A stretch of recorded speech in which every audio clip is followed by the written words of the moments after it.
कल 12 घंटे की बहस के बाद लोकसभा में रात में 2:33 पर वक्फ अमेंडमेंट बिल पास किया गया 288 वोटों के साथ।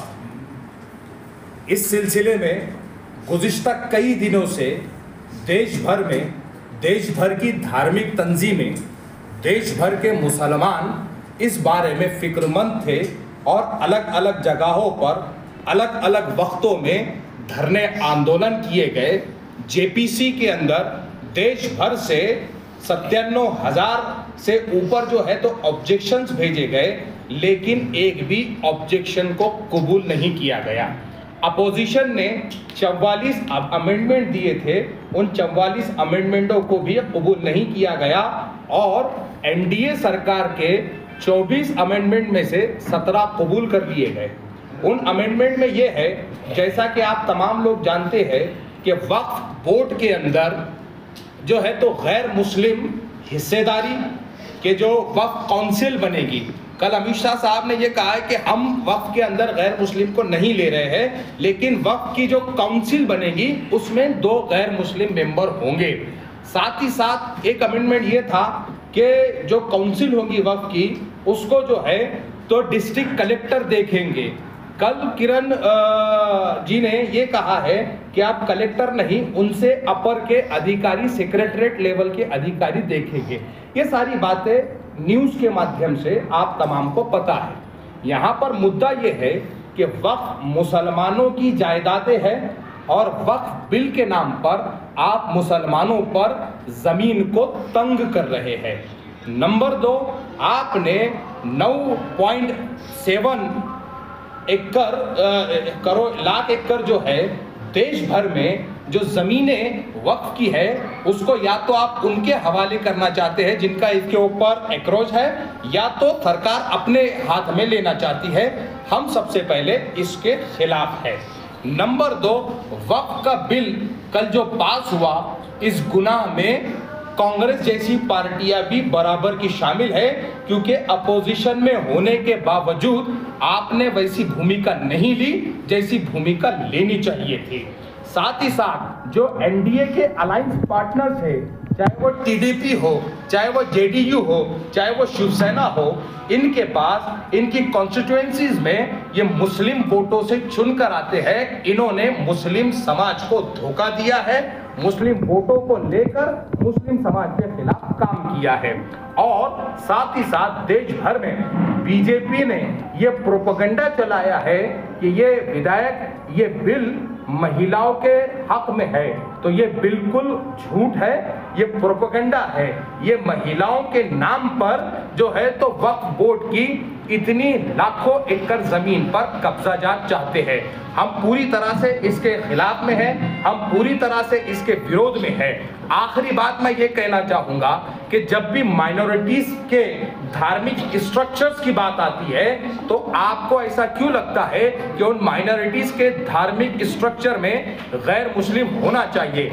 आप लोग मीडिया के माध्यम से ये जानते हैं कि देश भर में बौद्ध गया का मुद्दा चल रहा है, वहां पर भी यही कानून लागू किया गया था कि बौद्ध गया की कमेटी में 5 ब्राह्मण होंगे, और जिस बिल में अमेंडमेंट की जरूरत थी वो बौद्ध गया कानून में अमेंडमेंट की जरूरत थी, आप वो तो नहीं कर रहे हैं, लेकिन आप मुसलमानों को टारगेट कर मुसलमानों की दुश्मनी में इस तरह के बिल लेकर आ रहे हैं। इसके खिलाफ वंचित बहुजन आघाड़ी अपना स्टैंड क्लियर रखती है और वंचित बहुजन आघाड़ी इसके खिलाफ लड़ने के लिए हर तौर पर तैयार है।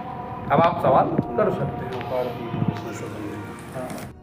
वोट चाहिए तब इनको मुसलमान चाहिए, और जब काम करना है तो ये मुंह छुपाकर भागने लगते हैं। हमने बिल पेश होने से पहले 1 तारीख के दिन रात में मैंने एक ट्वीट के जरिए एक मैसेज निकाला था कि सबसे पहले कांग्रेस और अपोजिशन पार्टीज इस बिल के बहस में मौजूद रहे, वॉकआउट ना करें। नंबर 2, अगर ये बहस में मौजूद रहते हैं तो जो है तो वोट की मांग करें, इलेक्ट्रॉनिक वोट की, ना कि वॉइस वोट के जरिए ये बिल पारित हो जाए। तो ये लोग इसमें तो बैठे रहे, लेकिन लीडर लीडर ऑफ अपोजिशन का काम था इस बिल के ऊपर तफसील से बहस करे। इन्होंने अपने एक नेता को आगे कर खुद चुप्पी साधी और इन्होंने उन लोगों को बहलाने का काम किया जिनके वोट इनको चाहिए, और हिंदुओं को के इनका वोट ना टूटे उनको बहलाने के लिए लीडर ऑफ अपोजिशन खामोश थे, प्रियंका गांधी एब्सेंट थी। ये कहीं ना कहीं सवाल उनसे भी पूछना चाहिए। बिल सबसे पहले तो संविधान के खिलाफ है, आर्टिकल 25, 26 और 30 की मुखालफत करता है।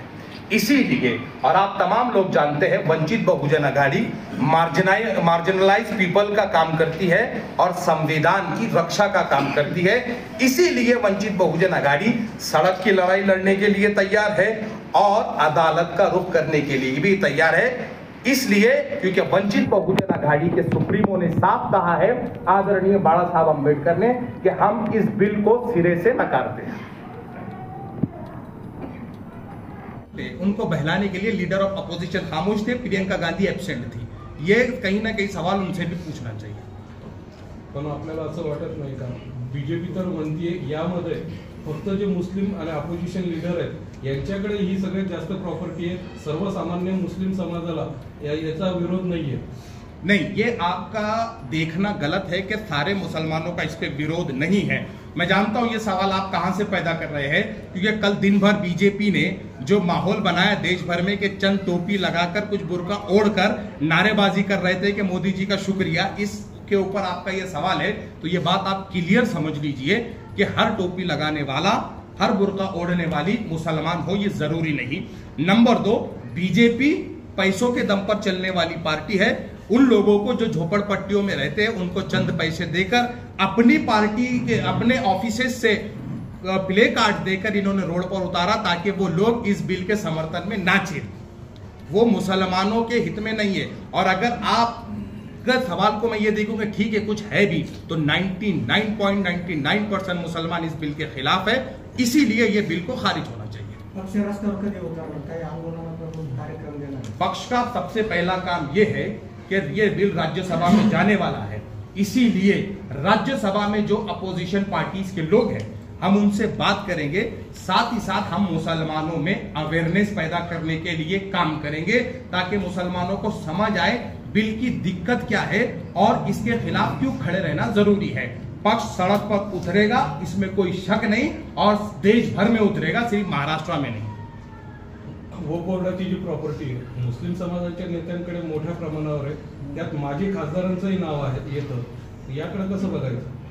देखिए, वक्फ बोर्ड की जो जमीनात जिसके पास है, हम चाहते हैं वो वक्फ बोर्ड को वापस मिले। और ये बिल ये चाहता है कि जिनका एक्रोचमेंट उसके ऊपर है, जिसका आपने नाम लिया, उनका भी एक्रोचमेंट है, तो ये बिल वो संपत्ति उनके हवाले करने का काम करेगा। अगर आप देखते हैं जितना विरोध होना चाहिए था उतना इसलिए नहीं हो रहा है क्योंकि इस बिल से 2 लोगों को फायदा है। एक जिसकी एक्रोचमेंट है वक्फ की जमीनों के ऊपर, और दूसरा सरकार उसके ऊपर अपना पूरा हक जताने के लिए तैयार है। रास्ते पर उतरना? बिल्कुल उतरना। अपन रास्ते पर भी उतरेंगे, अपन अदालती कार्रवाइयां भी करेंगे। जितना वंचित बहुजन अघाड़ी की तरफ से हो सकता है हम इस बिल के विरोध में, मुसलमानों के हक में वक्फ बोर्ड को बचाने के लिए पूरी ताकत से रास्ते पर उतरेंगे। और